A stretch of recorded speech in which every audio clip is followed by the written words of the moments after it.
វាសួរនឹងសួស្តីអ្នកគ្នាកាលពីប្រហែលថ្ងៃមុនអ្នកគ្នាបានឃើញពីលទ្ធផលអាហារូបករណ៍ដូចជាការប្រជុំរវាងលោកនាយកសាលាគណៈគ្រប់គ្រងសាលាជាមួយនឹងបងប្អូនដែលទៅចាប់អាហារូបករណ៍ផងដែរហើយថ្ងៃនេះដែរយើងនឹងមកជួបសិស្សអាហារូបករណ៍ចំនួន2រូបដែលពួកគាត់បានជាប់អាហារូបករណ៍របស់យើងក៏ដូចជាកំពុងតែបន្តចាប់ដើមការសិក្សាភាសាបរទេសនៅមជ្ឈមណ្ឌលឥឡូវកុំឲ្យខាត់ពេលវេលាយូរយើងជួបពួកគាត់ទាំងអស់គ្នាជម្រាបសួរបងប្អូនមិនដែរឥឡូវសុខសប្បាយអត់ខានជួបគ្នាមួយរយៈពេលដែរសុខសប្បាយធម្មតាទេលោកគ្រូអូខេអញ្ចឹងបើខាត់ពេលវេលាយូរសូមបងប្អូនជួយណែនាំខ្លួនបន្តិចណាបាទជារបបសូមជម្រាបសួរលោកគ្រូនិងសួស្តីអ្នកទាំងអស់គ្នា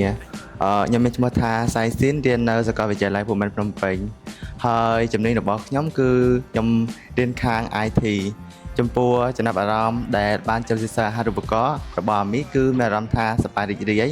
ហើយត្រេកអរចំពោះលទ្ធផលនេះដែលអាចឲ្យខ្ញុំបង្វឹកភាសាបរទេសឲ្យកាន់តែខ្លាំងឡើងបន្ថែមទៀតសូមអរគុណអូខេបងស្រីជម្រាបសួរលោកគ្រូក៏ដូចជាសួស្តីអ្នកទាំងអស់គ្នាខ្ញុំឈ្មោះហស្រីនាងហើយសប្តាហ៍ថ្ងៃនេះខ្ញុំរៀននៅវិទ្យាសាស្ត្របច្ចេកវិទ្យាកម្ពុជាដែលជំនាញរបស់ខ្ញុំគឺវិស្វករមូលដ្ឋានឆ្នាំទី1ហើយចំពោះចំណាប់អារម្មណ៍ដែលខ្ញុំទទួលបានអាហារូបករណ៍នេះខ្ញុំពិតជាមានសេចក្តីរីករាយក៏ដូចជាត្រេកអរនៅការទទួលបានក៏ដូចជាឱកាសមួយនៅក្នុងការខិតខំប្រឹងប្រែងសិក្សារៀនសូត្ររបស់ខ្ញុំក៏ដូចជាជួយជំរុញឲ្យខ្ញុំមានការខិតខំបន្តទៅទៀតអរគុណអូខេអរគុណច្រើនណាហ្នឹងហើយចាប់អារម្មណ៍ជាមួយបងប្អូនផ្សេងបន្តិចឥឡូវបច្ចុប្បន្នយើងជាឆ្នាំទី1ឆ្នាំមូលដ្ឋាននៅសាលា Techno ឬហៅកាត់ថាហៅកាត់នេះសាលា Techno ប៉ុន្តែឈ្មោះពេញមកគេគឺជាស្ថានបច្ចេកវិទ្យាកម្ពុជាអ្វីដែលខ្ញុំចង់សួរទៅកាន់បងប្អូនតើបងប្អូនស្គាល់មជ្ឈមណ្ឌលអាមីយើងតាមណាដែរចាលោកគ្រូខ្ញុំស្គាល់មជ្ឈមណ្ឌលអាមីនេះតាមរយៈសិស្សច្បងដោយសិស្សច្បងគាត់បានប្រាប់ពីព័ត៌មានក៏ដូចជាអត្ថប្រយោជន៍នៃការរៀនភាសាក៏ដូចជាអត្ថប្រយោជន៍នៃសាលារៀនរបស់អាមីផងដែរអូខេអញ្ចឹងដឹងពីតាមរយៈសិស្សច្បងចឹងបងខាងវិញដឹងស្គាល់អាមីតាមណាសម្រាប់ខ្ញុំគឺដឹងព័ត៌មានពីមជ្ឈមណ្ឌលអាមីគឺតាមរយៈសិស្សច្បងផងដែរដោយគាត់បានផ្ដល់ការណែនាំនិងផ្ដល់ពីសារៈប្រយោជន៍នៃមជ្ឈមណ្ឌលអាមីអំពីការរៀនភាសាបរទេសហ្នឹងហើយអញ្ចឹងពីច្រើនយើងដឹងពីសិស្សច្បងតែថ្ងៃដំបូងចំណាប់អារម្មណ៍ដំបូងនៅពេលដែលយើងឈានចូលមកកាន់សាលាអាមីដំបូងគឺគិតថាសាលាអាមីបែបណាដែរហើយយើងមានអារម្មណ៍បែបណាដែរពេលហ្នឹងមុនក៏បានដែរចំពោះចំណាប់អារម្មណ៍របស់ខ្ញុំមុនពេលដែលឈានចូលមជ្ឈមណ្ឌលអាមីខ្ញុំពិតជាមានអារម្មណ៍ថាកក់ក្ដៅហើយក៏មានលោកគ្រូអ្នកគ្រូក៏ដូចជាបងផ្នែករដ្ឋបាលក៏យកចិត្តទុកដាក់នឹងខ្ញុំហើយក៏ដូចជាណែនាំពីគន្លឹះហើយនឹងរបៀបសារៈសំខាន់ផ្សេងនៃមជ្ឈមណ្ឌលអាមីហើយក៏ជាពិសេសទៀតនោះគឺអាហារូបករណ៍នៅទីនេះគឺអាចនិយាយបានថាមានភាពសុក្រិតដោយធ្វើការប្រឡងយកចំណេះដឹងយកមកប្រើប្រាស់នេះជាហេតុដែលធ្វើឲ្យខ្ញុំជ្រើសរើសយកសាលាអាមីជាគ្រឹះស្ថានមួយនៅក្នុងការអភិវឌ្ឍខ្លួនឯងនិងភាសារបស់ខ្លួនឯងផងដែរអូខេអរគុណសម្រាប់បងប្រុសវិញបែបណាដែរចំពោះខ្ញុំវិញគឺចំណាប់អារម្មណ៍របស់ខ្ញុំគឺស្រដៀងនឹងគិតផងដែរដោយខ្ញុំចូលមកមជ្ឈមណ្ឌលអាមីមុនដំបូងគឺមានភាពកក់ក្ដៅនិងមានការរួចរាយរាក់ទាក់ពីសិស្សច្បងនិងមិត្តរួមថ្នាក់និងខាងក្រុមការងារផងដែរហើយដែលអាចឲ្យខ្ញុំកាន់តែមានភាពរីករាយក្នុងការសិក្សានៅទីនេះដោយ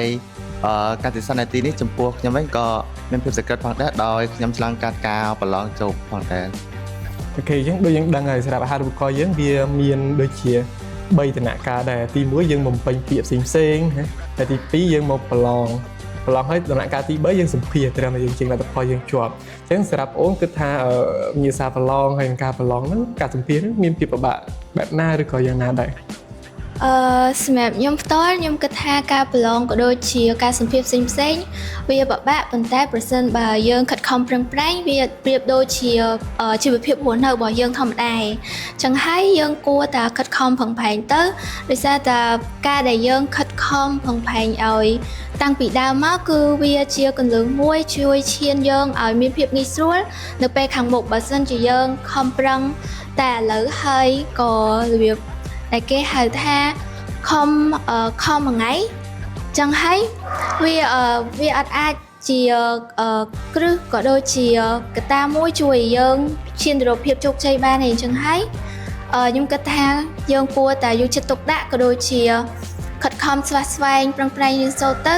ដើម្បីឲ្យយើងជាប់បាននៅអាហារូបករណ៍ក៏ដូចជាផ្នែកផ្សេងៗទៀតដែលយើងគិតថាយើងចង់ក៏ដូចជាមានគម្រោងសម្រាប់ខ្លួនឯងផ្ទាល់ អូខេចុះខាងបងប្រុស ចំពោះខ្ញុំវិញគឺចំពោះវិញ្ញាសានៃការប្រឡងចូលគឺខ្ញុំគិតថាមានភាពម៉ត់ចត់ហើយនឹងតឹងរ៉ឹងខ្លះដែរពីព្រោះដើម្បីទទួលបានអាហារូបករណ៍នេះគឺយើងតើតើយើងអ្នកចេះទៅអាចយកអាហារូបករណ៍នេះបានដោយលោកគ្រូនិងគណៈគ្រប់គ្រងសាលាគឺគាត់បានរៀបចំវិញ្ញាសាដែលមានភាពស្តង់ដារដើម្បីទទួលបានសិស្សមួយដ៏មានសមត្ថភាពដែលអាចពង្រឹងសមត្ថភាពរបស់ខ្លួនឯងឲ្យកាន់តែមានភាពវៃឆ្លាតជាងមុននិងអាចទៅខ្លាយទៅជាធនធានមនុស្សមួយនៅក្នុងសង្គម អូខេអញ្ចឹងអ្វីខ្ញុំចង់សួរបន្តគឺថាសម្រាប់អូនជ្រើសរើសយកវិស័យដែរសម្រាប់អាហារូបករណ៍ ចាលោកគ្រូសម្រាប់ខ្ញុំជ្រើសយកថ្នាក់ភាសាបារាំងដោយសារតសាលារៀនក៏ដូចជាសាកលវិទ្យាល័យដែលគេហៅថាវិទ្យាស្ថានបច្ចេកវិទ្យាកម្ពុជាតិចណូហ្នឹងមានផ្នែកភាសាបារាំង មានតែគេបរៀនភាសាបារាំងដែរ ចា ហ្នឹងហើយអញ្ចឹងភាសាបារាំងគឺពិតជាមានសារៈសំខាន់ទៅលើការជួយទៅលើការសិក្សានៅថ្នាក់កម្រិតឧត្តមសិក្សាឬក៏អាចថាបញ្ញាបត្រតែនៅទីនោះថាតែកម្រិតវិស្វករព្រោះគេរៀន5ឆ្នាំ ចា ហ្នឹងហើយសុំសួរបន្តិចទៀតបងចូលតិចណូហ្នឹងបងស្រឡាញ់ចង់រៀនជំនាញអីដែរនៅនឹង ចំពោះជំនាញដែលខ្ញុំឆ្លាញ់នៅសាលាតិចណូហ្នឹងគឺជំនាញគីមីចំណីអាហារ អូខេជំនាញគឺជាជំនាញដ៏ពេញនិយមមួយផងដែរសម្រាប់ទីផ្សារការងារបច្ចុប្បន្នសម្រាប់បងប្រុសវិញហេតុអីបានបងជ្រើសរើសរៀននៅអាមីហើយរៀនភាសាណាដែរ ចំពោះខ្ញុំវិញគឺចំពោះភាសាដែលខ្ញុំរៀននៅមជ្ឈមណ្ឌលអាមីគឺខ្ញុំយកភាសាអង់គ្លេសពីព្រោះដោយសារតែភាសាអង់គ្លេសគឺជាភាសាមួយដ៏ទូលំទូលាយដែលភាគច្រើនគឺនៅក្នុងប្រទេសកម្ពុជាយើងតែងតែប្រើប្រាស់ភាសាអង់គ្លេសគឺជាភាសាទី2 ម្យ៉ាងវិញទៀតចំពោះមុខជំនាញដែលខ្ញុំរៀនសប្តាហ៍នេះគឺវាទាក់ទងទៅនឹងភាសាអង់គ្លេសផងដែលភាគច្រើន អូខេដូចយើងបានដឹងហើយក្រៅពីភាសាជាតិយើងខ្មែរយើងគឺពេញនិយមប្រើប្រាស់ភាសាបរទេសដូចភាសាអង់គ្លេសនិងភាសាបារាំង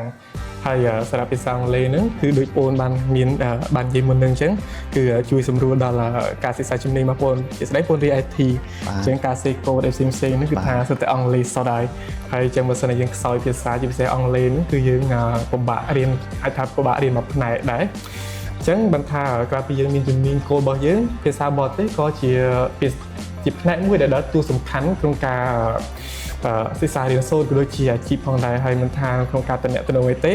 ថាភាសាបារាំងភាសាអង់គ្លេសវាមានហៅថាគុណសម្បត្តិរបស់វារៀងៗខ្លួនអញ្ចឹងណាតែសម្រាប់ខ្ញុំផ្ទាល់ដូចខាងបងរៀនបារាំងអញ្ចឹងបងក៏កុំគួរចោលភាសាអង់គ្លេសដែរហើយចំណែកបងរៀនអង់គ្លេសបើសិនជាអាចរៀនបារាំងបានមួយទៀតក៏ល្អដែរព្រោះនៅពេលដែលយើងចេះច្រើនឱកាសបានកាន់តែច្រើនអញ្ចឹងដែរ នឹងហើយមួយទៀតនេះគឺថាថ្ងៃអនាគតសម្រាប់អូនទាំងពីរមានគោលបំណងចង់ធ្វើអីដែរ ចាលោកគ្រូសម្រាប់ពេលអនាគតដូចខ្ញុំឆ្លើយអំបញ្ញមិញដែរគឺខ្ញុំចង់ខាងផ្នែកគីមីចំណីអាហារដោយសារតែពេលបច្ចុប្បន្នហ្នឹងអ្នកទាំងអស់គ្នាក៏ដូចជាប្រជាជនខ្មែរគឺបេក្ខការផលិតផលផ្សេងៗអញ្ចឹងហើយពួកគាត់ក៏ងាកមកផលិតផលជាតិយើងអញ្ចឹងហើយខ្ញុំចង់ប្រើប្រាស់នៅទុនក៏ដូចជាជំនាញដែលខ្ញុំបានរៀនហ្នឹងយកទៅធ្វើក៏ដូចជាផលិតនៅក៏ដូចជាពិសោធន៍ផលិតនៅផលិតផលល្អមួយជូនប្រជាជនក៏ដូចជាអ្នកទាំងអស់គ្នាទទួលបាននៅសុខភាពល្អក៏ដូចជាមានទំនុកចិត្តនៅផលិតផលរបស់កូនខ្មែរធ្វើពីប្រជាជនខ្មែរក៏ដូចជាសិប្បករខ្មែរផងដែរ គេបើមើលតាមជាក់ស្ដែងឃើញតែបងស្រាវជ្រាវបានច្រើនពីជំនាញនៃខ្លួនឯងរៀនអញ្ចឹងតែជាក់ស្ដែងទៅតែឈៀងចូលសាលាតិចណូទៅដំបងដែរទេហ្នឹងហើយតាមបទពិសោធន៍របស់ខ្ញុំជំនាញគីមីចំណីអាហារហ្នឹងក៏ជាជំនាញមួយដែលថាមានសក្តានុពលមែនទេនៅពេលដែលយើងអាចយកវាទៅប្រើប្រាស់បាននៅក្នុងវិស័យការងារក៏ដូចជាវិស័យកសិកម្មឧស្សាហកម្មអញ្ចឹងជាក់ស្ដែងឧទាហរណ៍ដូចជាផ្លែឈើដូចជាផ្លែស្វាយផ្លែអីចឹងយើងអាចយកវាមកកែច្នៃជាផលិតផលផ្សេងដែលវាមានតម្លៃជាងមុនអាចថាវាល្អសម្រាប់បំពេញទីផ្សាររបស់យើងអាចកែច្នៃជាម្ហូបអាហារផ្សេងហើយការមិននឹងទៀតដែរគីមីចំណីអាហារតាមខ្ញុំដឹងដូចជាមានតម្រូវការខ្លាំងទៅលើវិស័យឧស្សាហកម្មផលិតម្ហូបចំណីអាហារនិងផ្សេងផងដែរចឹងល្អមែនទែនឥឡូវសម្រាប់បងប្រុសវិញ ចំពោះខ្ញុំវិញចំពោះការងារនៅថ្ងៃអនាគតគឺខ្ញុំចង់ធ្វើជាអ្នកខាងសរសេរកូដនិងខាង design ពីព្រោះបច្ចុប្បន្នគឺប្រទេសកម្ពុជាយើងគឺជាប្រទេសកំពុងអភិវឌ្ឍហើយតម្រូវការបច្ចេកវិទ្យាគឺពិតជាសំខាន់ណាស់ដូច្នេះហើយនៅពេលដែលយើងរៀនខាងបច្ចេកវិទ្យាកាន់តែច្រើនតម្រូវការងារក៏កាន់តែច្រើនដែរហើយធ្វើឲ្យប្រទេសយើងគឺមានភាពអភិវឌ្ឍជឿនលឿនដូចជាប្រទេសជិតខាងមិនថាជាវិស័យអីទេនៅពេលដែលយើងខ្វះនៅពេលដែលយើងទន់ខ្សោយខាងវិស័យណាមួយនឹងធ្វើប្រទេសយើងអត់សូវមានការរីកចម្រើនទេប៉ុន្តែបើសិនតែប្រទេសយើងមានការរីកចម្រើនទៅគ្រប់វិស័យគឺនឹងធ្វើប្រទេសយើងគឺមានការជឿនលឿននិងការអភិវឌ្ឍកាន់តែលឿនដោយប្រទេសគេដទៃដែរ អូខេសូមទៅជុំជិនមនុស្សល្អសាឆ្នាំទី1សោះតែសម្រាប់ខ្ញុំមើលឃើញថាបងប្អូនទាំងពីរនេះគឺមាន potential មានធម៌ពលហ្មងទៅលើការសិក្សាជំនាញដែលជាក្តីសម័យរបស់បងរៀងខ្លួននឹងហើយដូចបងដែលរៀន IT គឺជាជំនាញដ៏ល្អមួយព្រោះហើយយើងដឹងហើយសម័យបច្ចេកវិទ្យាកាន់តែវិវត្តទៅតាំងពីគិតមើលទៅតាំងពីសម័យយើងប្រើវិទ្យុមកដល់ទូទាស់មកដល់អ៊ីនធឺណិតឥឡូវឈានទៅ AI បញ្ញាសិប្បនិម្មិតផ្សេងទៀតហើយបច្ចេកវិទ្យាវាចេះតែរីកចម្រើនរហូតវាចេះតែឆ្ពោះទៅមុខរហូតអញ្ចឹងគឺជាជំនាញដែលល្អមែនទែនអូខេចឹងដូចអូនបាននិយាយមុននឹងផងដែរមិនថាវិស័យណាទេដើម្បីជួយដល់ប្រទេសជាតិយើងដែលយើងខ្លួនឯងទាំងអស់គ្នានឹងចាប់ដើមពីខ្លួនយើងទៅគឺជាធនធានដែលសង្គមយើងត្រូវការខ្លាំងមែនទែនព្រោះកាលណាដែលប្រទេសជាតិយើងមានធនធានដែលខ្លាំងយើងមានចំណេះដឹងខ្លាំងទៅលើគ្រប់វិស័យថាគីមីនៃIT ឬក៏ជំនាញវិស្វកម្មវិស្វករអ្វីផ្សេងទៀតទេសុទ្ធតែជាអ្វីដែលសង្គមជាតិយើងត្រូវការហើយដូចខ្ញុំហ៊ានដឹងអញ្ចឹងឥឡូវនេះគឺប្រទេសយើងរងការឈ្លានពានហើយគេមើលអ្នកងារយើងច្រើនអំពីគេថាប្រទេសយើងក្រខ្វះការទុនធានអញ្ចឹងតែយើងមិនអីទេយើងអាចយកអានឹងជាធម៌ពលដើម្បីអភិវឌ្ឍធនធានមនុស្សរបស់សង្គមរបស់ប្រទេសជាតិយើងវាចាប់ដើមពីយើងទាំងអស់គ្នាហើយយើងនឹងព្យាយាមផលិតលទ្ធផលផ្សេងក៏ដូចជាប្រាជ្ញាដឹងយើងបង្កើតច្នៃប្រឌិតបង្កើតឧបករណ៍ផ្សេងទៅតាមតម្រូវការដើម្បីឲ្យប្រទេសជាតិយើងមានសក្តានុពលអញ្ចឹងសម្រាប់តើបងប្អូនគិតថាអាហារូបករណ៍ដែលអាមីផ្ដល់ឲ្យចូលរួមចំណែកในអនាគតរបស់បងប្អូនដូចនេះដែរចាលោកគ្រូចំពោះអាហារូបករណ៍របស់អាមីនេះគឺវាពិតជារួមចំណែកក៏ដូចជាឱកាសមួយដ៏ធំសម្រាប់ឲ្យអនាគតខ្ញុំក៏ដូចជាបច្ចុប្បន្ននេះផងដែរគឺជាគ្រឹះក៏ដូចជាទុនជាកត្តាចលករជួយជំរុញឲ្យខ្ញុំក៏ដូចជាការសិក្សារបស់ខ្ញុំបន្តទៅមុខបានយ៉ាងរលូនហើយខ្ញុំនឹងប្រើប្រាស់អាហារូបករណ៍នេះធ្វើជាគ្រឹះក៏ដូចជាឈ្នាន់មួយជួយឲ្យពិភពលោកក៏ដូចជាប្រទេសខ្ញុំមានការអភិវឌ្ឍគឺប្រទេសកម្ពុជានឹងឯងដោយអត់ចង់ឲ្យប្រទេសផ្សេងយកមកប្រៀបធៀបក៏ដូចជាមើលងាយមាក់ងាយថាប្រទេសកម្ពុជាជាប្រទេសដែលមិនមានចំណេះដឹងទេអញ្ចឹងទៅខ្ញុំចង់ប្រើប្រាស់អាហារូបករណ៍នេះដើម្បីធ្វើជាឈ្នាន់ហើយក៏ដូចជាចែករំលែកទៅដល់សិស្សបងប្អូនចំនួនក្រោយជាផ្នែកមួយដែលឈានទៅរកភាពជោគជ័យនៅពេលអនាគតអូខេអរគុណនឹងស្ដាប់ហើយមានអារម្មណ៍ថាសប្បាយចិត្តមែនទេបាទឥឡូវស្ដាប់បងប្អូនវិញបែបណាដែរចំពោះខ្ញុំវិញនៅពេលដែលទទួលបានអាហារូបករណ៍របស់អាមីនេះគឺទីមួយគឺពិតជាសប្បាយចិត្តដោយសារតែអាហារូបករណ៍របស់អាមីនេះគឺជាអាហារូបករណ៍មួយដែលសាលាផ្សេងគឺពុំសូវឲ្យទេដោយបានពង្រឹងពីគ្រឹះរបស់ភាសាបរទេសដោយភាសាបរទេសគឺខ្ញុំអត់សូវចេះទេនៅពេលដែលខ្ញុំទទួលបានអាហារូបករណ៍នេះគឺធ្វើឲ្យគ្រឹះភាសាបរទេសរបស់ខ្ញុំគឺកាន់តែមានការអភិវឌ្ឍហើយនៅពេលដែលខ្ញុំមានការអភិវឌ្ឍគឺការសិក្សារបស់ខ្ញុំនៅសាកលវិទ្យាល័យក៏កាន់តែមានភាពល្អប្រសើរផងដែលម្យ៉ាងវិញទៀតគឺនៅពេលដែលខ្ញុំបានសិក្សាភាសាបរទេសនៅចំដល់អាមីក៏វាក៏ជាផ្នែកមួយក្នុងការលើកស្ទួយភាសាបរទេសហើយក៏ជាគំរូមួយដ៏ល្អសម្រាប់យុវជនយើងដោយសារតែភាសាបរទេសគឺវាផ្ដល់សារៈសំខាន់យ៉ាងច្រើនដើម្បីឲ្យយើងទំនាក់ទំនងទៅក្នុងពិភពលោកហើយមួយទៀតគឺឲ្យយើងងាយស្រួលក្នុងការស្រាវជ្រាវព័ត៌មានពិភពលោកថាតើពិភពលោកយើងនេះសប្តាហ៍ថ្ងៃគេដល់កម្រិតណាហើយដើម្បីយកចំណេះដឹងដែលខ្លួនដឹងពីខាងក្រៅនោះយកមកអភិវឌ្ឍប្រទេសរបស់ខ្លួនឲ្យមានការអភិវឌ្ឍនិងរីកចម្រើនកាន់តែលំដាប់ទៅតាមប្រទេសនានាអរគុណអូខេល្អមែនទែនខ្ញុំនៅតែមានអារម្មណ៍ដកដួលអំពីបទពិសោធន៍ការបកស្រាយបងប្អូនអញ្ចឹងណាហើយដូចយើងដឹងអញ្ចឹងមានសិស្សបងប្អូនដែលគាត់រៀនចប់ទី12ដូចយើងដែរខ្លះគាត់អត់រៀនតទេ គាត់អាចបានរៀនតទៅចាប់ទី12គឺគាត់រៀនតែគាត់ឈប់រៀនគាត់ទៅធ្វើការតែម្ដងសម្រាប់អូនតើអូនយកយ៉ាងណាហើយអូនគិតថាតើសិស្សនិស្សិតគ្រប់គ្នាតើតែសិក្សារៀនសូត្រឲ្យបានខ្ពស់ដែរឬទេហើយបែបណាដែរអញ្ចឹងណា គ្រូសម្រាប់ខ្ញុំសម្រាប់គំនិតខ្ញុំផ្ទាល់ខ្ញុំគិតថាការរៀនចម្រៀងក៏ដូចជាការរៀនតវាដូចតែគ្នាទេដោយសារតែមនុស្សមួយចំនួនអ្នកខ្លះទុនទៅខាងជំនាញតែម្ដងហើយអ្នកខ្លះទៀតគឺមានទុនទៅខាងការសិក្សាក៏ដូចជារៀនតជាដើមចឹងហើយខ្ញុំចង់សំណូមពរដល់បងប្អូនទាំងអស់គ្នាកុំគិតទៅលើពាក្យសម្ដីក៏ដូចជាទៅលើការមាក់ងាយក៏ដូចជាផ្សេង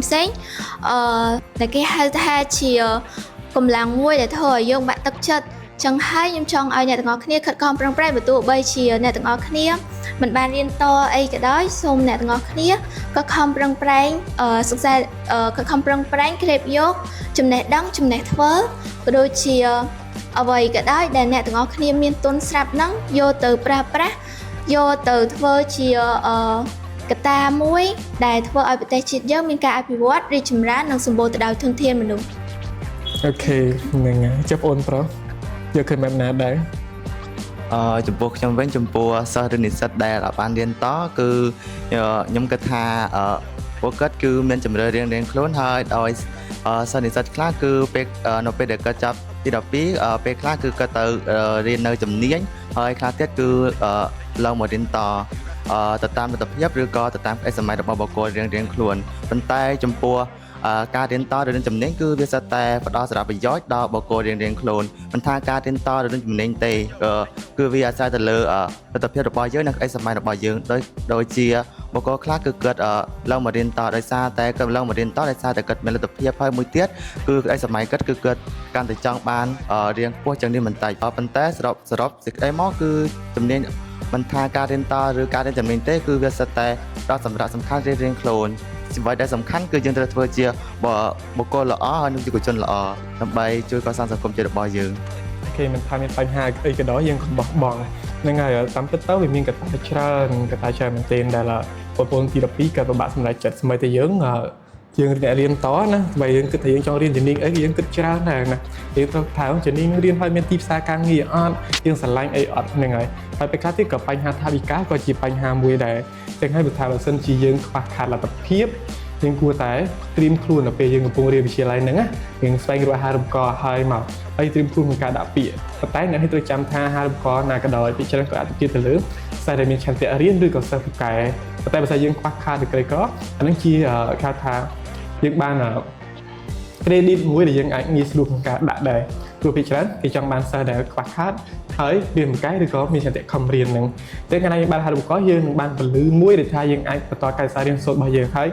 សារៈមតិយោបល់របស់ខ្ញុំគឺថាសិស្សនិស្សិតគ្រប់គ្នាកុំបោះបង់ត្រង់កម្រិតណាមួយគួរតែសិក្សារៀនសូត្រឲ្យបានខ្ពស់ព្រោះមានចំណេះដឹងខ្ពស់ទេព្រោះយើងអាចមើលឃើញពិភពលោកនេះបានទលំទលាយគឺឃើញផ្សេងបញ្ហាផ្សេងនេះបានកាន់តែច្បាស់ផងដែរអញ្ចឹងជាចុងក្រោយបងមានជាមតិយោបល់អីដែរឬទេ ចំពោះមតិយោបល់ចុងក្រោយខ្ញុំមានតែពាក្យថាសូមឲ្យអ្នកទាំងអស់គ្នាខិតខំប្រឹងប្រែងសិក្សារៀនសូត្រកុំបោះបង់នៅពាក់កណ្ដាលទេសូមឲ្យអ្នកទាំងអស់គ្នាចាប់យកនៅអ្វីដែលជាគោលបំណងក៏ដូចជាគោលដៅពិតប្រាកដកុំឲ្យមានការបោះបង់សូមឲ្យអ្នកទាំងអស់គ្នាគិតពីអនាគតជាធំគិតថាប្រទេសយើងគឺជាប្រទេសដែលមានចំណេះដឹងខ្ពស់បើទោះបីជាគេលៀបពណ៌យើងយ៉ាងណាក៏ដោយយើងត្រូវតែរើបំរាស់ហើយនឹងធ្វើយ៉ាងណាធ្វើជាកម្លាំងចលករក៏ដូចជាប្រជាជននៅសមរភូមិក្រោយជួយលើកទឹកចិត្តក៏ដូចជាជួយចូលរួមសាមគ្គីគ្នាកុំបែកបាក់សាមគ្គីគ្នាសោះ